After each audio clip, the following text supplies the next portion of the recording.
Hello and welcome for today's webinar. We truly appreciate you taking time out of your day to join us. And I'm thinking that you're going to really like the information that we provide today. Our presenters today are going to be Jason Alonzo and Paolo LaPietra. So Jason recently joined us. If you read in your email recently, Jason was 21 years at JP Morgan managing money in their mutual funds. Paolo LaPietra, certified financial planner, one of our wealth advisors, and also assists Jason with the portfolios management, has been with us for quite some time. And without any further ado, let's get started. Happy Halloween. What's so scary about the stock market?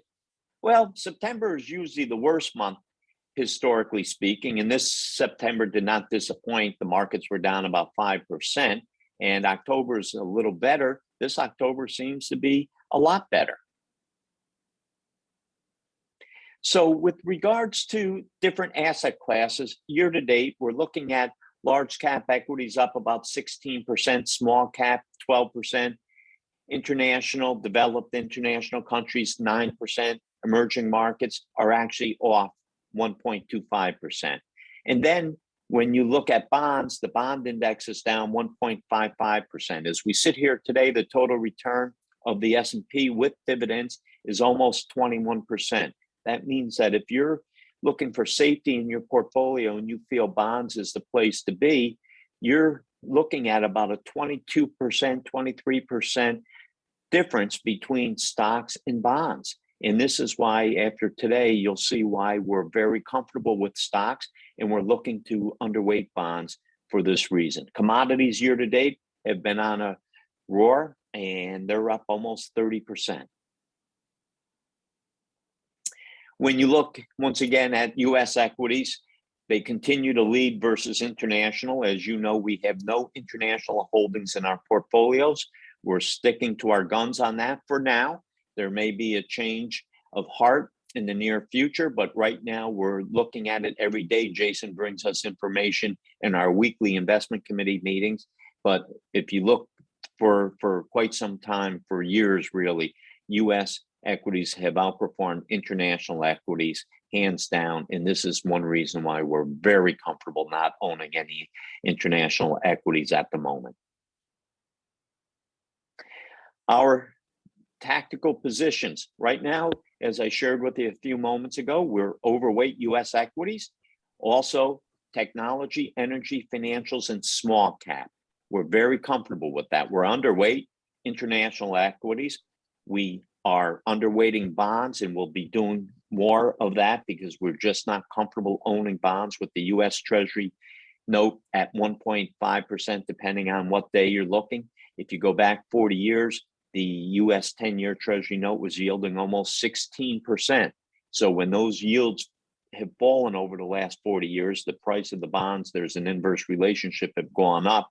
And in the near future, over the next few years, we're pretty sure that bonds are not going to be the place to be invested. So you'll see us adding more alternative assets, and we're underweight high yield debt.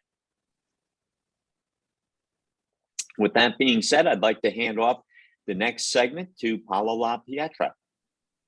Thank you, Steve.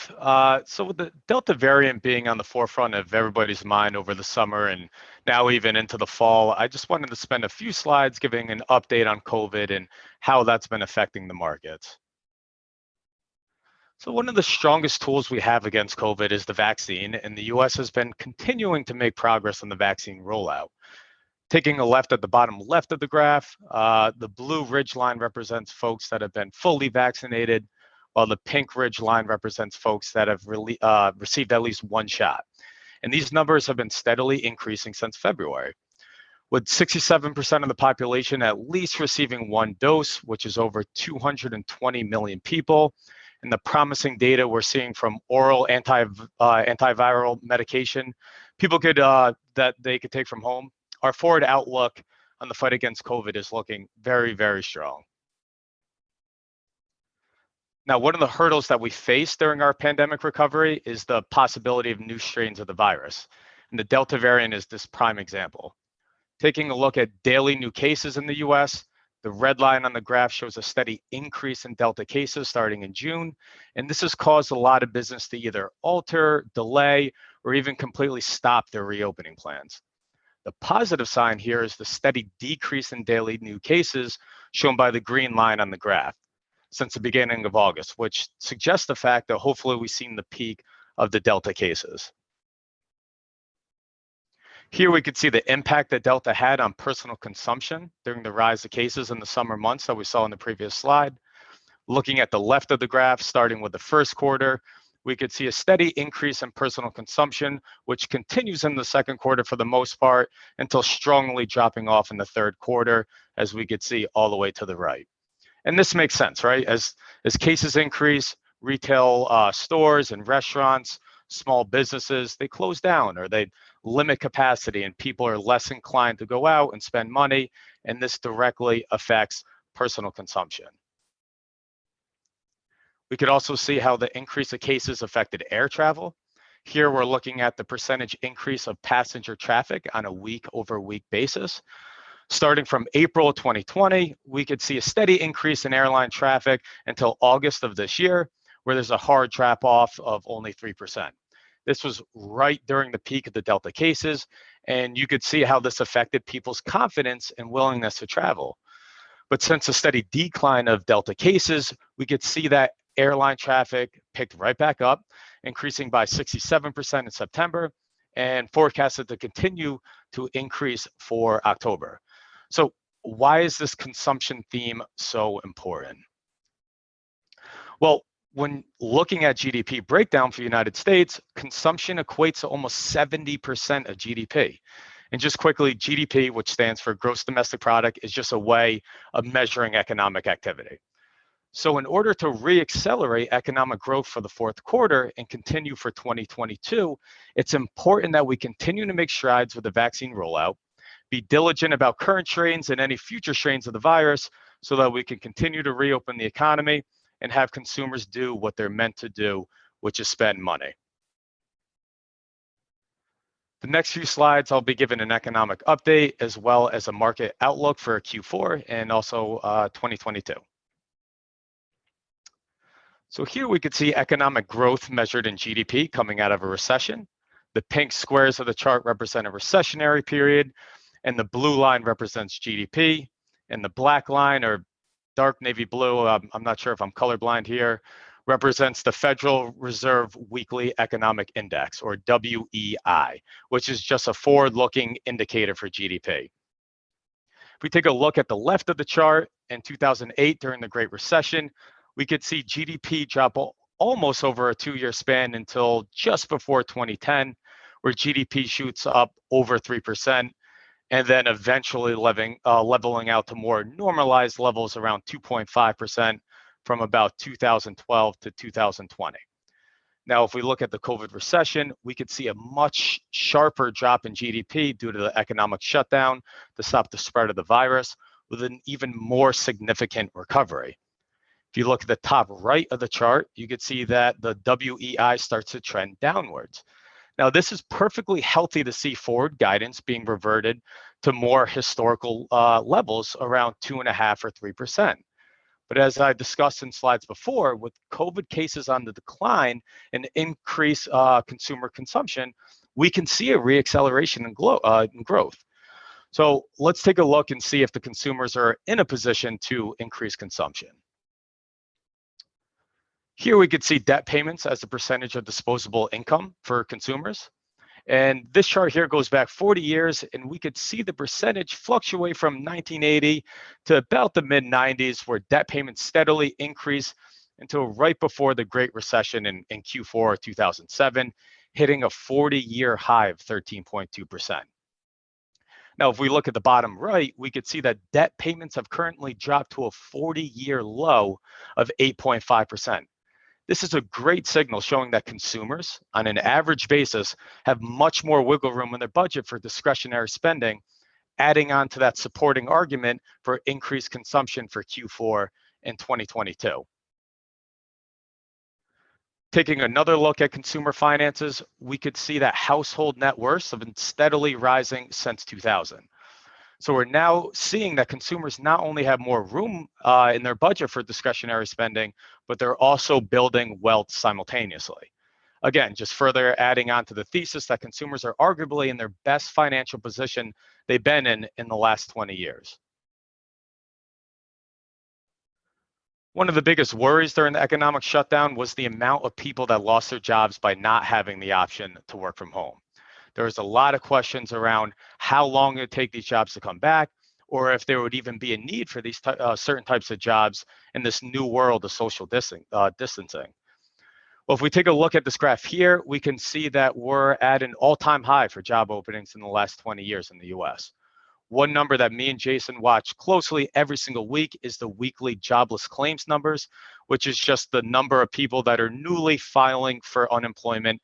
And that number has actually dropped to 293,000 last week, marking the lowest reading since March of 2020. Now, the problem with the strong job market is the challenges that small businesses have been facing finding workers. The combination of worries of COVID along with the extended unemployment benefits have really affected the restaurant and hospitality sectors. And you could see here that 50% of small businesses were unable to fill at least one or more jobs. Now, this hasn't stopped small businesses from getting creative. If you could look to the right of the slide, you could see McDonald's offering $50 for taking an interview. Now, that's not a bad gig. I might have to take a few interviews to help pay for some of these new gas prices we're seeing at the pump. But on a serious note, with COVID concerns coming down with the vaccine rollout and the reduction in COVID unemployment benefits, we should see some relief for some small business owners. Now, I know it's just kidding about the rising gas prices, but inflation is a real topic and something that we, the consumer, have been feeling for some time now. This chart here reflects how inflation reacts to recessionary periods going all the way back to 1970s. If we take a look at the headline CPI, which is the light blue line, it's averaged about 2.5% since 2000.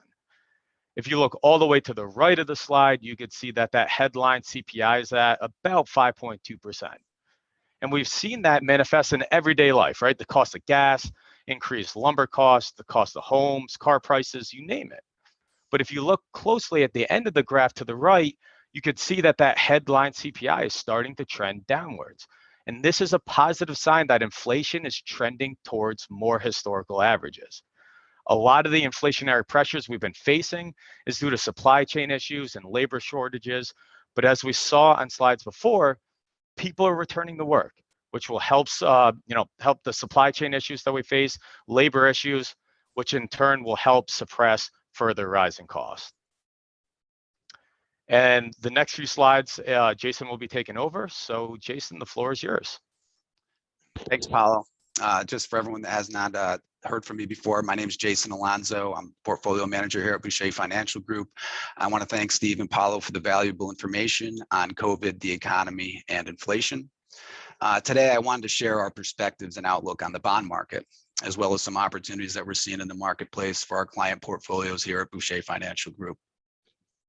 So bonds make up a significant piece in many investors' portfolios as they play a role in the portfolio acting as a safe haven in periods of volatility. They provide income to investors, and they provide diversification benefits from the equity portfolio. So with the significant role they play in an investor's portfolio, it's worth noting that year to date, bond investors have lost money in their perceived safe area, as we've seen a pickup in economic growth and inflationary expectation driving yields higher, which had been near all-time lows after falling for the better part of 40 years. As you can see on this chart, year-to-date investors in the Bloomberg Global Aggregate Bond Index have posted roughly a 4% loss. And this is similar to what we've seen here in the US with the widely followed Barclays US Aggregate Bond Index, which had also lost money for investors year to date, posting roughly a minus 1.6% loss through the third quarter. But losses in the bond portfolio have become more common in recent years with lower yields, as investors in this Bloomberg Global Aggregate Bond Index have lost money several times in recent years, namely not this year, 2018, 2015, and 2013, and that's all just from within the last decade. So given the expectation for continued economic growth and inflation that may stick with us for some time, Our expectation is for rates to continue to rise, putting pressure on bond returns going forward, given the inverse relationship between the direction of bond yields and bond prices. On to the next slide, please.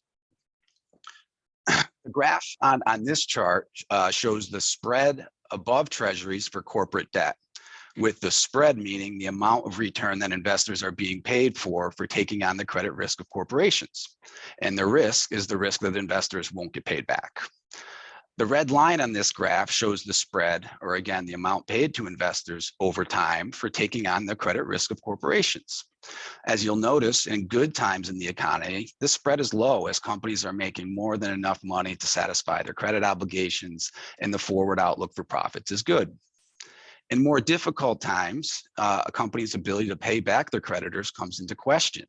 And you can see this with the spikes in the red line coinciding with difficult periods in the economy, such as the financial crisis in 2008, as well as the onset of COVID in the first quarter of 2020, as two distinct periods that this was called into question.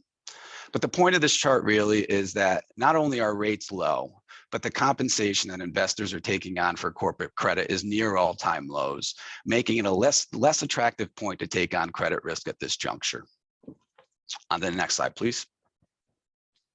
So given the starting rate or the starting point of low rates and low spreads, the outlook for bonds is now worse than historically, and future projections show they offer returns barely over cash, but with more risk. The bull market in equities has driven valuations higher, which has reduced expectations going forward for that asset class, but are still projected to return roughly 7% annually over the next decade. This is one of the reasons we've continued to remain overweight equities, even with a lower return outlook than historically over the next decade, as they do offer a better risk-reward outlook than bonds over this period. I want to take a few minutes to talk about some tactical opportunities we're seeing in the marketplace and how we're positioning our client portfolios to benefit from these opportunities. So on to the next slide. To follow on to the discussion we just had on bonds, although that we feel the outlook for bonds is currently unattractive due to all that I just pointed out in the last section, we do feel that bonds do play an important role in an investor's portfolio, namely providing income to investors, having lower risk than equities as measured by the volatility of returns, and they provide a diversification benefit inside of a portfolio. So typically when equities experience trouble, bonds are a safe haven within an investor's portfolio that you can look to. So with the benefits that bonds provide to an investor's portfolio, our team felt it was worthwhile to find other investments that provide those similar benefits to the overall portfolio while mitigating the risk that we spoke about with investing in bonds. So one investment that we have found attractive and has made it part of our allocation, which we normally would set aside for bonds, is the Victory Capital Market Neutral Fund. The strategy for this fund is to buy high dividend paying stocks to provide income while removing equity market exposure by shorting the index, such that the direction of the equity market doesn't influence returns in this strategy. Again, the goal here was to find a way to replicate the positive benefits that bonds play within an overall portfolio while reducing or minimizing the risk that we talked about previously investing in bonds. So let's see how this fund stacks up against the outcomes we're looking for. This slide shows some of the outcomes we're looking for from the strategy, and we're going to compare them to some of the goals that we set out to replicate from a traditional bond fund. So let's start with income. As you can see in the top table on this slide, the Victory Market Neutral Fund has doubled the dividend yield of the S&P 500 and also a much higher yield than the Barclays US Ag Index, with the Victory Market Neutral Fund yielding 2.75%, with the Barclays US Ag 1.47%. So the goal of providing income is achieved. Our concern about the impact of rising rates. We went back and identified 3 periods historically where the 10-year Treasury rate increased by 100 basis points or more to try to really identify strong, high rising rate environments. And we wanted to see how the performance of this strategy held up during those periods. As the table on the bottom shows, in each of these 3 periods, the Victory Capital Fund had shown positive returns in each of them. More notably, during each of these periods of 100 basis point Treasury Treasury rates, the rates rising, the bond index had lost money in each period, losing between 4%, 3%, and 3.75%. Again, not something that we were looking to do in our bond portfolio. Again, one of the reasons that we're trying to mitigate this concern. So rising rates should not be a concern for this strategy, the victory market neutral strategy. On to the next slide.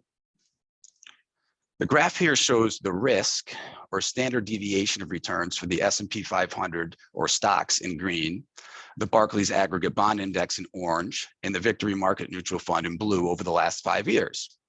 What we see here is that the orange and blue lines are nearly identical or have the same level of risk over time, indicating that this Victory Market Neutral strategy and the Barclays Bond Index have a very similar risk profile. But notice the green line, the S&P 500, is anywhere from 3 to 6 times the level of risk we see in these other funds. And again, this is the risk we're looking to mitigate in an overall investor's portfolio. So again, when we're looking to find a substitute for bonds to provide lower levels of risk within an overall investor's portfolio, the Victory Market Neutral Fund passes this test as well. On to the next slide. One last important element is to provide a diversifier from equities, really such that if that scenario unfolds where equities experience volatility and underperform, we'd want other areas to provide safety and potentially help make up for these losses. What the chart on this page shows is the beta to the S&P 500 index. And just very quickly, what beta means is for every 1% movement in the S&P 500 index, what should we expect the correlating or the corresponding asset to, how should that move? And that is shown in the blue line here for the Victory Market Neutral Fund. And as you'll see over time, the Victory Market Neutral Fund has a near 0.00 beta over time, meaning that the returns to equity indices like the S&P 500 index have little to no influence on the return of the Victory Market Neutral Fund. So again, the Victory Market Neutral strategy fills the solution of a portfolio diversifier for clients. Just to wrap up this investment idea, our concern on bonds, particularly with low rates, tight spreads, and the likelihood that rates go higher and our bond index could potentially lose money, we felt it was our job to find investments that provide the benefits within a portfolio that bonds have historically, while reducing the risk that we see currently investing in bonds, and the Victory Market Neutral strategy provides those benefits within a portfolio. On to the next page. A couple other investment ideas that we're positioning clients for. One of them is the opportunity in small cap securities. Paolo did a great job taking us through the dynamics of the Delta variant over the summer, the economic impact that they had, particularly on consumption, and also the recent data showing the decline in new cases should lead to a positive impact going forward economically. Small cap securities underperformed the broader market over the summer. They lost 4.4% in the third quarter. And this set up the opportunity to add this group of domestic stocks at a discount. By measuring the value of securities on a price earnings basis, using next year's earnings, small cap securities trade as cheap versus the S&P as we've seen in almost a decade, creating this compelling opportunity. With the expected pickup in economic growth, combined with being able to buy small cap securities on sale, we felt this was an opportune time to add to small caps. Next slide, please. Another opportunity that coincides with a strong economic recovery and inflation is the opportunity in the energy sector. As the table on this slide shows, with the economy shutting down in 2020, production of many areas of the economy came to a halt. Within energy specifically, this shutdown was following several years of reduced investment in traditional energy sources as investment dollars were being transitioned to more sustainable energy sources, such as wind, solar, etc. What we have seen is that as the economy has strongly recovered, demand has outpaced supply, creating shortages in traditional energy sources, which has driven prices higher. As you'll see on chart 30, expectations for investment in traditional energy sources is expected to be down 25% in 21 and 22, which are in the orange bars on the graph, again, as investments are being reallocated to cleaner energy sources. Look, the transition from old energy to new energy sources will happen, but this will take time, and we're likely to experience hiccups along the way. It's been reported that stockpiles of gas in the US and Europe are at their lowest levels in a decade, and this is ahead of what is expected to be a cold winter. So adding to our position in the energy sector should act as a hedge against inflationary pressures, and energy-related companies should do well with the continued higher price of oil. Here, I'd like to turn it over to Steve for some concluding thoughts.